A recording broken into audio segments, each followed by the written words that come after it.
आज चाहे तुम किसी भी बिजनेस के अंदर जाओगे, किसी भी एग्ज़ाम की तैयारी करने वाले इंस्टीट्यूट के अंदर जाओगे, या फिर कोई भी प्रोफेशन जैसे कि सेल्स हो गया, या फिर यूट्यूब हो गया, या फिर कंटेंट राइटिंग और कॉपीराइटर हो गया, आउट ऑफ 100% बहुत ऐसे चुनिंदा बच्चे होंगे जो एक्चुअली में सक्सेसफुल हुए होंगे। ऐसा क्यों है कि आज हर इंसान के पास सेम कॉलेज है, सेम इन्वायरमेंट है, सेम टीचर्स उन्हें पढ़ा रहे हैं, सेम यूट्यूब प्लेटफॉर्म है जहां से वो पढ़ सकते हैं। किसी की फाइनेंशियल कंडीशन थोड़ी सी ऊपर नीचे हो सकती है, लेकिन ये एक ऐसा फैक्टर नहीं है कि जो बच्चों के बीच में डिसाइड करता है कि क्या वो सक्सेसफुल हो पाएंगे या फिर नहीं हो पाएंगे। क्योंकि अगर हम इसकी एग्जाम्पल ले यूपीएससी के साथ, तो यूपीएससी का जो कोचिंग सेंटर होता है वहां पर जो बच्चे आए होते हैं सब ने एक तरीके की फीस पे की होती है। हाँ, ऐसा होगा कि कुछ बच्चे आगे बैठे हुए होंगे और कुछ बच्चे पीछे बैठे हुए होंगे, लेकिन यह जरूरी नहीं है कि जो बच्चा आगे ही बैठा हुआ होगा या फिर जिसके पास एक बीएमडब्ल्यू होगी उसके अपने घर में जहां से वो आया हुआ है, तो वही बच्चा यूपीएससी क्रैक करेगा। ऐसा नहीं है। लेकिन फिर भी ऐसा क्यों होता है कि यार हर एक चीज जब सेम है फिर भी आउटपुट सेम नहीं आ पा रहा है। अगर हर एक बच्चे को same education, same facility, same hostel का कमरा, सेम उसी गली पे चलने का मौका मिल रहा है, तो ऐसा क्यों होता है कि सिर्फ कॉलेज में 3-4 ही ऐसे बच्चे होते हैं, या फिर एक ही ऐसा बच्चा होता है जो अमेजॉन की जॉब निकालता है? बाकी बच्चों का क्या होता है? यहां पर मैं तुम्हें एक रिसर्च पेपर के बारे में बताना चाहता हूं कि क्या हुआ था कि आज से कुछ साल पहले की बात है कि अमेरिका में ना एक चीज़ नोटिस की गई कि वहाँ की जो वॉल स्ट्रीट थी ना, जहाँ पर ये सेल्स वगैरह का काम बहुत ज़्यादा हुआ करता था, बड़े ज़्यादा एम्प्लॉयज़ वगैरह हुआ करते थे,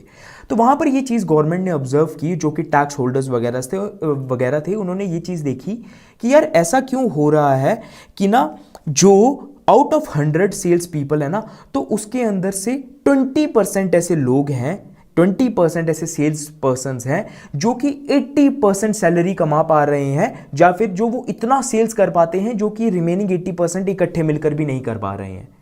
एंड 80% जो ज्यादा 80 लोग हैं वो इतना इकट्ठे मिलकर भी काम नहीं कर पा रहे हैं, इतना प्रॉफिट नहीं जनरेट कर दे पा रहे हैं कंपनी को, जितने वो सिर्फ 20 लोग कर दे पा रहे हैं। तो उन्होंने ना एक कमेटी बिठाई और उन्होंने बोला कि आओ एक काम करते हैं, हम 100 डिफरेंट लोगों के जो हमारे एम्प्लॉयज़ वगैरह हैं उनको बुलाते हैं और उनका डेटा इकट्ठा करते हैं हमारे कंप्यूटर्स के अंदर।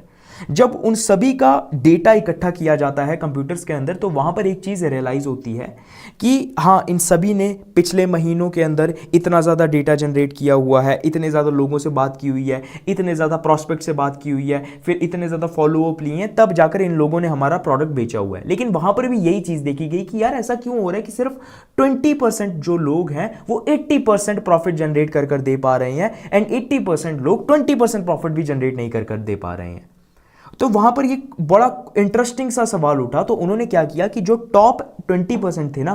तो उन्होंने देखा कि अब उस 20% में जो टॉप 20% है उसके अंदर देखते हैं कि 20% लोग कितना प्रॉफिट जनरेट कर पा रहे हैं। तो आउट ऑफ 100% का जो 20% था उसका जब 20% देखा गया, तो ये चीज देखी गई कि आंसर जो था वो था टॉप 4%। जो टॉप 4% लोग थे ना, तो वो 32 टाइम्स ज्यादा पैसा जनरेट कर पा रहे थे रिमेनिंग आउट ऑफ 100 लोगों में से। टॉप के जो 4% थे, यानी कि 100 में से 4 ऐसे एम्प्लॉयज थे, 4 ऐसे सेल्स पर्सन थे जो 32 टाइम्स ज्यादा पैसा जनरेट कर पा रहा था as compare to rest of the employees. ऐसा क्यों हो रहा था? उन्होंने इस रिसर्च को थोड़ा सा और इलैबोरेट करने के लिए क्या किया कि इस टॉप 20% यानी कि जो 4% लोग थे, इनके भी 20% के अंदर गए और उन्होंने देखा कि आओ एनालाइज करते हैं कि ऐसा हो क्या रहा है।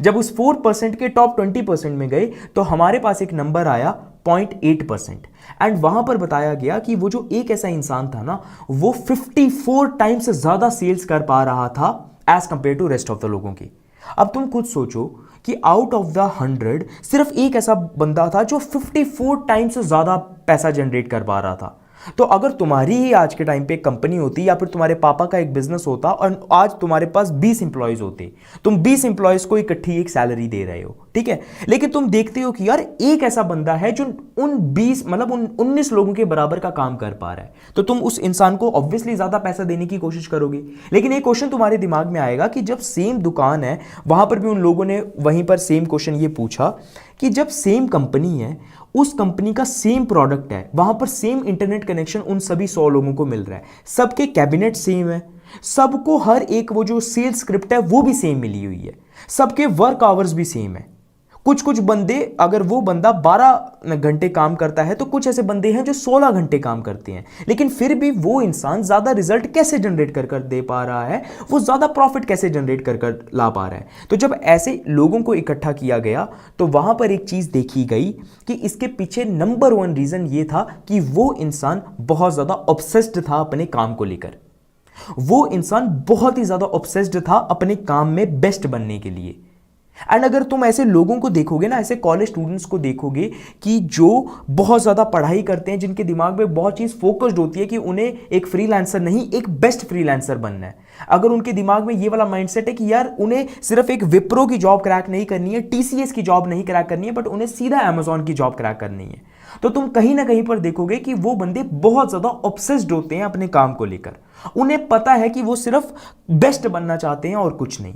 एंड उन्हीं सक्सेसफुल लोगों में ये चीज देखी गई कि वो बहुत ज्यादा ऑब्सेस्ड होते हैं अपने काम को लेकर। And this was the number 1 factor जो ये डिसाइड करता है कहीं ना कहीं पर कि क्या तुम सक्सेसफुल हो पाओगे अपने काम में, ज्यादा पैसा जनरेट कर पाओगे या फिर नहीं।